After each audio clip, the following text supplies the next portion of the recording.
तो आज हम लोग एक नया चैप्टर पढ़ने वाले हैं, cash flow statement. Really very important from the point of view of board exams. Cash flow statement बच्चों को थोड़ा कॉम्प्लिकेटेड जरूर लगता है, पर है बहुत आसान। एक बार आप प्रोसेस समझ जाएंगे तो ये चैप्टर आपको पूरे मार्क्स दिलाएगा। देखिए, सबसे इंपॉर्टेंट है यहाँ पे कि कैश का मतलब सिर्फ कैश नहीं होता है। कैश का मतलब समझाया गया है कैश एंड कैश इक्विवेलेंट। मतलब जो कैश फॉर्म में है, फिजिकल कैश है, वो तो कैश है ही है। इसके अलावा भी कुछ ऐसे इंस्ट्रूमेंट्स होते हैं जो कि कैश के ही बराबर माने जाते हैं। उसे भी कैश के ही पॉइंट ऑफ व्यू से कंसिडर किया जाता है इस चैप्टर में। दूसरी बात होती है फ्लो। फ्लो का मतलब होता है मूवमेंट। मूवमेंट कहने का मतलब इंक्रीज डिक्रीज। अगर cash and cash equivalent increase या डिक्रीज होते रहते हैं पूरे साल में, फाइनेंशियल ईयर में, तो उसी मूवमेंट को ट्रैक करने के लिए एक स्टेटमेंट बनाया जाता है जिसे हम लोग कैश फ्लो स्टेटमेंट कहते हैं। तो अगर आपसे कोई पूछे कि what is cash flow statement, तो आप बोल सकते हो a statement which which shows the movement which shows the movement, that is inflow and outflow of cash and cash equivalent during an accounting period. During an accounting period, इसे हम लोग बोलते हैं कैश फ्लो स्टेटमेंट। अब अभी सारी बातें समझेंगे हम लोग। दूसरी बात, ये हो गई पहली बात। दूसरी बात है बेटा, अकाउंटिंग स्टैंडर्ड 3 जो कि इशू किया गया है ICAI के द्वारा, that is institute of chartered accountant of India, ये प्रोवाइड करता है for preparation of cash flow statement. किस तरीके से कैश फ्लो स्टेटमेंट बनेगा, कौन से पॉइंट्स को कंसिडर करना है, क्या फॉर्मेट होगा, मेथड्स क्या हैं इसके क्रिएट करने के, मतलब इसको प्रिपेयर करने के, ये सारी बातें जो बताई गई हैं वो अकाउंटिंग स्टैंडर्ड 3 के द्वारा बताई गई हैं। दूसरी और सबसे इम्पोर्टेंट बात, मतलब तीसरी और सबसे इम्पोर्टेंट बात है कि ये किसके ऊपर मैंडेटरी है, मतलब किस किस ऑर्गेनाइजेशन को ये बनाना है। तो कुछ सर्टेन एंटरप्राइजेज हैं, उनके लिए कैश फ्लो स्टेटमेंट बहुत ज्यादा जरूरी है बनाना। पहला, लिस्टेड कंपनी, जो कंपनी स्टॉक एक्सचेंज में लिस्टेड है, और companies in the process of listing on recognized stock exchange. Recognized stock exchange.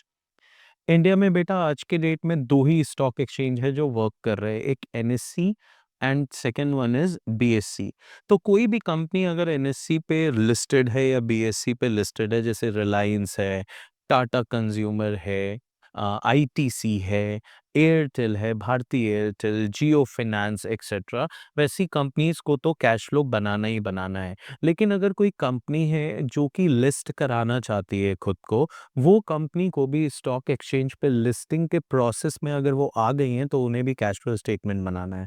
ये बात तो हो गई। और सेकंड जो कि सबसे इंपॉर्टेंट बात है कि अगर आपकी कंपनी लिस्टेड नहीं भी है, बट उसका जो टर्नओवर है, company whose turnover exceeds 50 crore, exceeds 50 crores, तो उन्हें भी बनाना मैंडेटरी है। तो ऑब्वियस सी बात है, इंडिया में कंपनीज सालों का टर्नओवर जो है वो 50 करोड़ से ज़्यादा का अगर कर रही हैं तो उन्हें भी कैश फ्लो स्टेटमेंट बनाना है।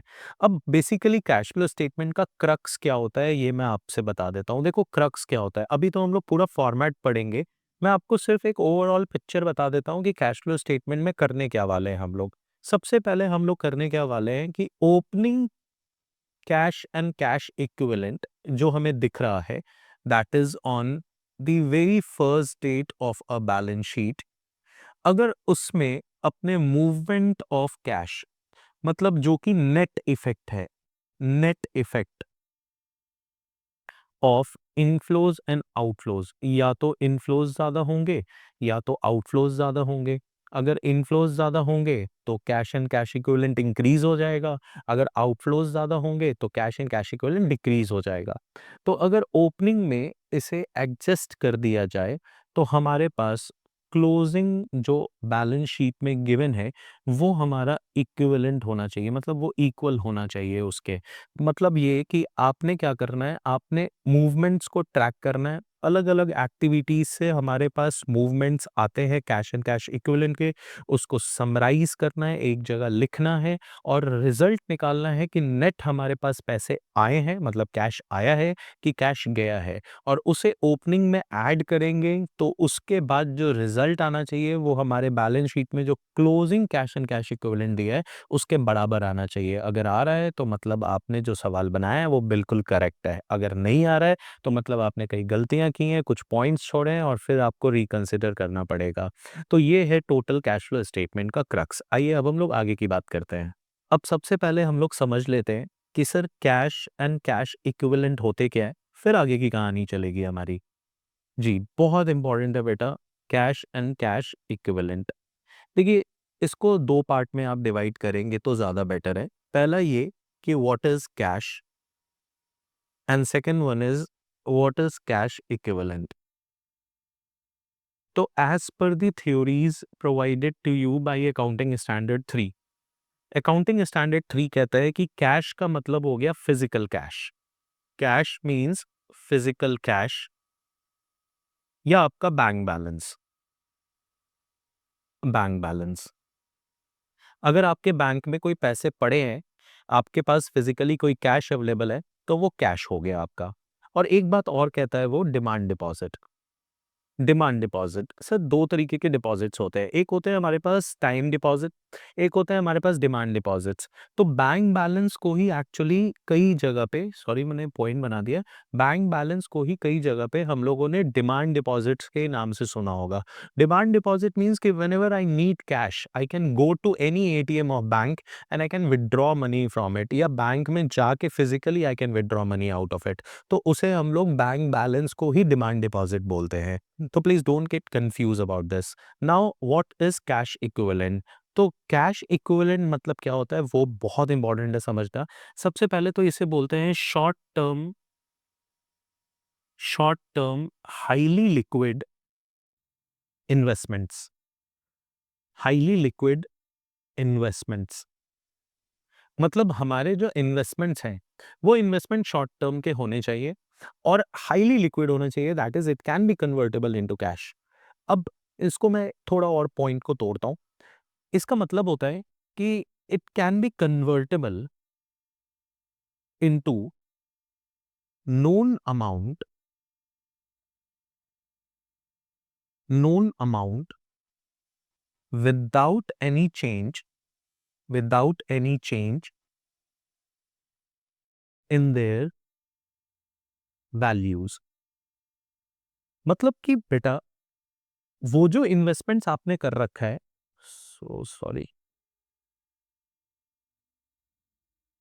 हाँ जी, वो जो इन्वेस्टमेंट्स आपने कर रखा है, that investment is easily convertible into known amount of cash. और उसको जब आप कन्वर्ट करोगे कैश में तो उसमें वैल्यू भी नहीं घटनी चाहिए, कोई रिस्क नहीं होना चाहिए उसकी वैल्यू के डिक्रीज का। तो उसे हम लोग कहते हैं कैश इक्विवेलेंट। और सबसे इंपॉर्टेंट जो आप लिक्विडिटी की बात कर रहे थे, लिक्विडिटी मींस मैच्योरिटी, जो उसकी मैच्योरिटी होनी चाहिए, मैच्योरिटी वो less than 3 months from the date of its acquisition होनी चाहिए, from the date of its acquisition. जिस दिन वो इन्वेस्टमेंट्स किए गए हैं उस डेट से 3 महीने के अंदर अंदर उसकी मैच्योरिटी हो जाएगी और अमाउंट का भी मेरे को पहले से ही पता होगा, उसे हम लोग कैश इक्विवेलेंट बोलते हैं। सर कुछ एग्जांपल्स, हाँ बेटा एग्जांपल्स कर लेते हैं। एग्जांपल्स क्या क्या हो गए sir? Cheque, draft in hand, bank draft जिसे बोलते हैं हम लोग, शॉर्ट टर्म या करंट इन्वेस्टमेंट्स,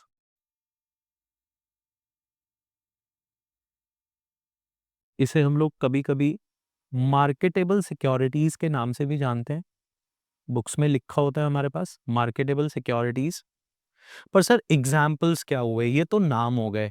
हाँ जी, इनके एग्जाम्पल्स लिख लो। ट्रेजरी बिल जो तुमने बीएसटी में पढ़ा था, बीएसटी में फाइनेंशियल चैप्टर में आपने पढ़ा था मनी मार्केट इंस्ट्रूमेंट्स के बारे में, जो कि जिनकी लिक्विडिटी बहुत कम दिन की होती है। तो गवर्नमेंट की तरफ से जो ट्रेजरी बिल्स बेचा जाता है, कमर्शियल पेपर्स जो कि बेचा जाता है by companies short term finances को मीट करने के लिए, and last is certificate of deposits. ये कुछ एग्जांपल्स हैं कैश एंड कैश इक्विवेलेंट्स के, etcetera are the examples of cash equivalents.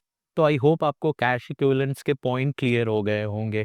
तो cash means physical cash bank balance, equivalent मतलब कि जो शॉर्ट टर्म लिक्विड इन्वेस्टमेंट्स हैं 3 महीने के अंदर अंदर नोन अमाउंट में कन्वर्ट हो सकते हैं, जिसमें हम लोग treasury bill, commercial paper, certificate of deposits बोलते हैं। इस नाम से भी आपके बुक में चीजें लिखी हुई हो सकती है, या तो शॉर्ट टर्म इन्वेस्टमेंट या करंट इन्वेस्टमेंट्स बोलेगा तो भी आप उसे कैश इक्विवेलेंट में ही कंसिडर करेंगे।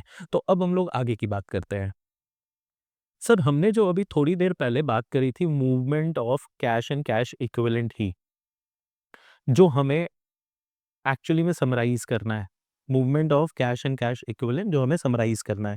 तो सर ये आपके अकाउंटिंग स्टैंडर्ड 3 में गिवन है कि इसके लिए हमारे पास 3 एक्टिविटीज होते हैं, जिनकी हेल्प से हम ये मूवमेंट को एनालाइज कर सकते हैं, कैटेगराइज कर सकते हैं।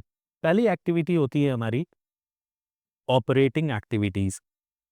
मतलब अगर आपके ऑपरेटिंग एक्टिविटी से क्या cash and cash equivalents move हो रहे हैं, इनफ्लो एंड आउटफ्लो क्या हो रहा है, उसे एनालाइज करना, उसे समराइज करके एक जगह लिखना। दूसरा इन्वेस्टिंग एक्टिविटी,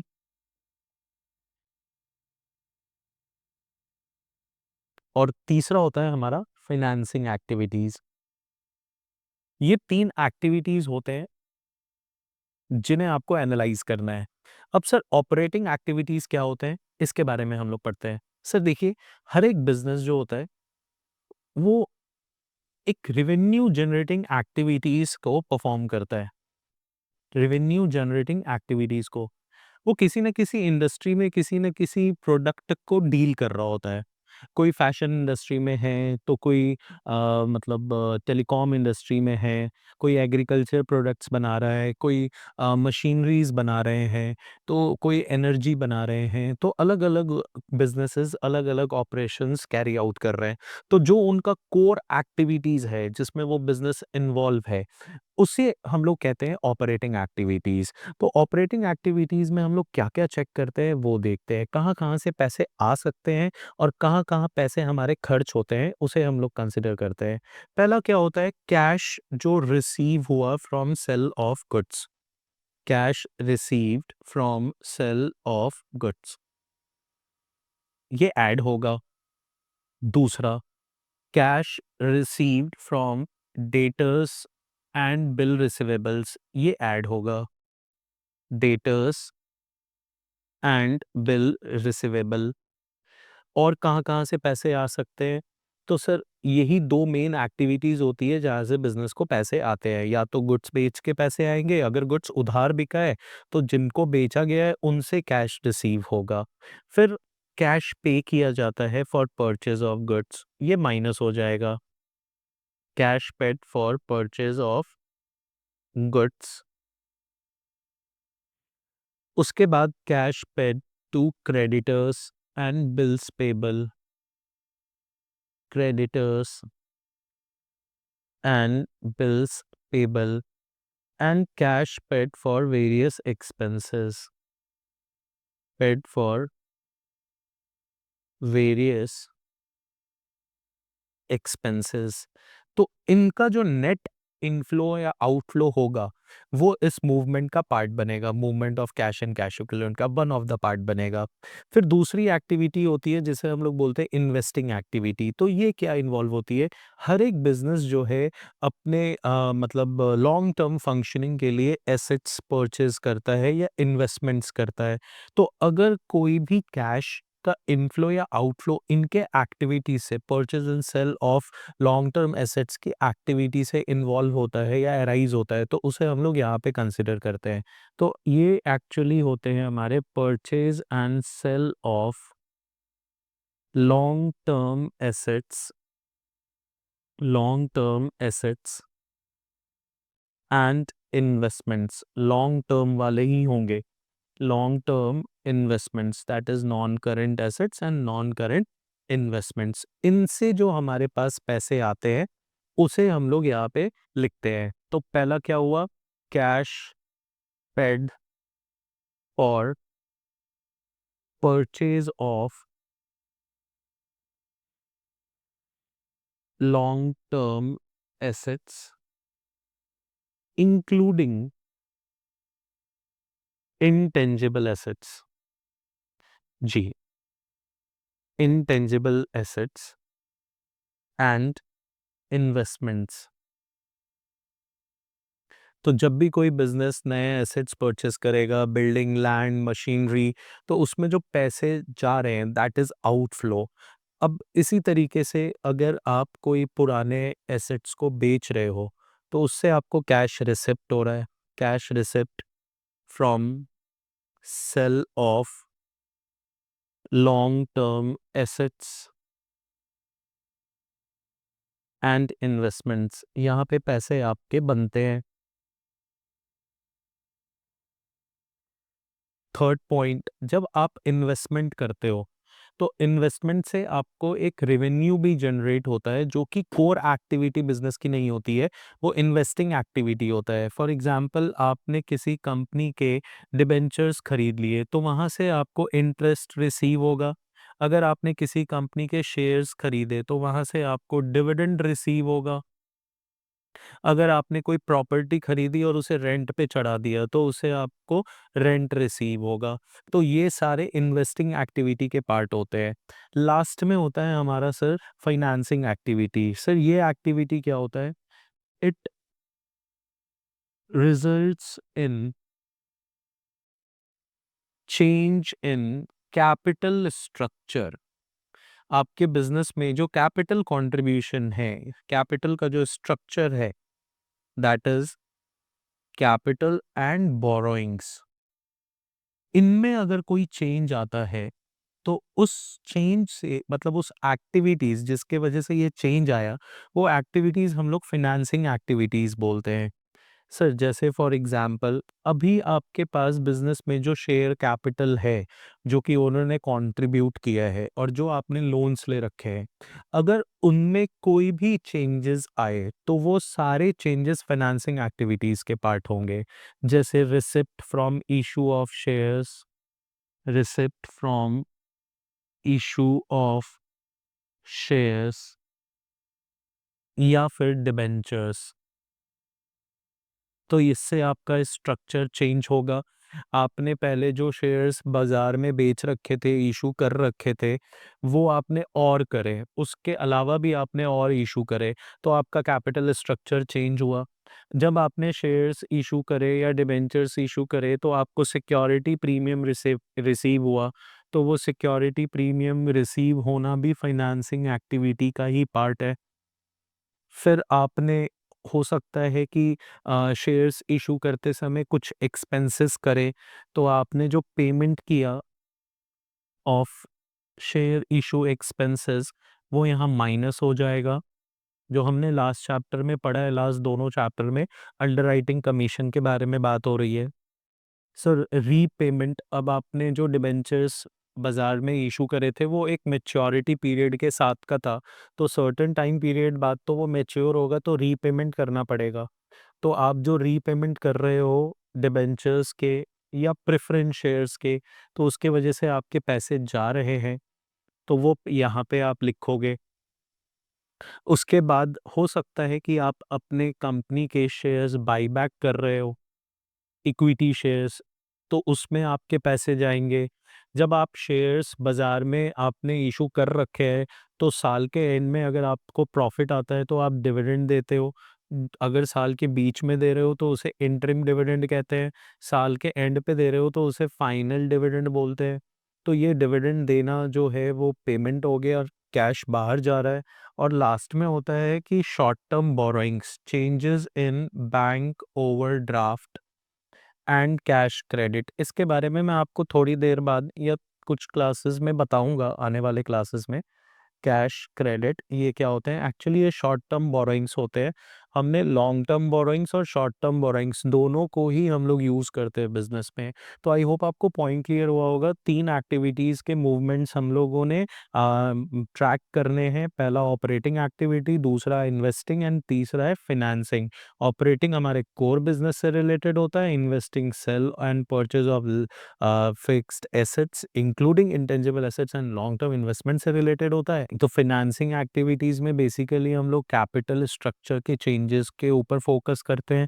अगर हमने शेयर्स इशू करके पैसे रिसीव किए हैं, सिक्योरिटी प्रीमियम रिसीव किया है, डिबेंचर्स इशू करके पैसे आए हैं और अंडरराइटिंग कमीशन पे किया है, हमने डिविडेंड पे कर रहे हैं, रीपेमेंट कर रहे हैं, बायबैक कर रहे हैं, तो इन सब का जो नेट रिजल्ट होता है वो फाइनेंसिंग एक्टिविटी कहलाता है। अब कुछ ऐसी एक्टिविटीज भी होती हैं जो बेटा नॉन कैश एक्टिविटीज होती है, जिनको हम लोग कैश फ्लो स्टेटमेंट बनाते समय एक्सक्लूड करते हैं। Non cash activities that are excluded while preparing cash flow statement. थोड़ी सी एग्जांपल्स कर देते हैं। फॉर एग्जांपल क्या हुआ? Purchase of assets. तो आप बोलोगे सर ये तो इन्वेस्टिंग एक्टिविटी है। हाँ बेटा हाँ, purchase of assets but by issue of shares और debentures, by issue of shares और डिबेंचर्स। तो ये यहाँ पे आपका कैश इन्वॉल्व नहीं हुआ। आपने एसेट्स क्रिएट किए पर उसके अगेंस्ट में आपने एक लॉन्ग टर्म लाइबिलिटी बना ली, तो इसे हम लोग कैश फ्लो स्टेटमेंट में इंक्लूड नहीं करते हैं। ऐसी एक्टिविटीज़ को टोटली इग्नोर करते हैं। फिर उसके बाद एक और एग्जांपल कर लेते हैं, conversion of debentures into shares. तो ऐसे कई एग्जांपल्स आपको पहले भी सुनने में मिले होंगे जहाँ पे आप डिबेंचर्स को कन्वर्टेबल डिबेंचर्स की तरह ट्रीट करते हो और उन्हें ऑप्शन देते हो कि आप चाहो तो अपने डिबेंचर्स के पैसे को आप कंपनी को एज अ ओनर प्रोवाइड कर दो, मतलब कंपनी के ओनर बन जाओ। तो आपके पैसे अब कंपनी के पास ही रहेंगे और वो शेयर्स कहलाएंगे। तो इस केस में कंपनी को कोई आउटफ्लो करना नहीं पड़ता है कैश का। तो ये कुछ एक्टिविटीज़ है जिसकी वजह से बिजनेस से कैश बाहर नहीं जाता है। तो आई होप मैंने आज के पॉइंट्स आपको काफ़ी अच्छे तरीके से एक्सप्लेन कर दिए, जिसमें आपका कैश फ्लो स्टेटमेंट का एक बेस बन गया।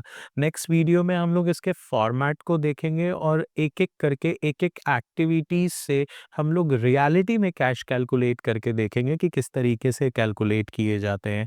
आज की वीडियो में इतना ही, मिलता हूँ आप लोगों से नेक्स्ट वीडियो में। Till then take care, bye bye.